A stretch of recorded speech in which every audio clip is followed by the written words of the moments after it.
Good YouTube. In this video, we'll be taking a look at how to increase the system sound volume on the Samsung Galaxy S24 Ultra. This will work for the S24 Ultra, S24, and the S24 Plus as well. If you like this kind of content or find this kind of content helpful, leave a message down below. Don't forget to subscribe, and thanks for watching.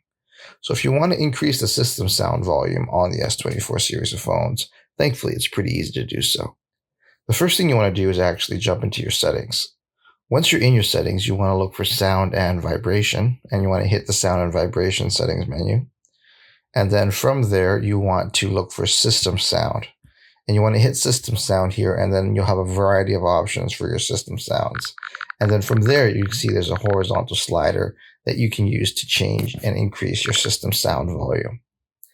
And there you have it, everyone. Just a quick tip on how to increase the system sound volume on the Samsung Galaxy S24 Ultra. If you like this kind of content or find this kind of content helpful, leave a message down below. Don't forget to subscribe, and thanks for watching.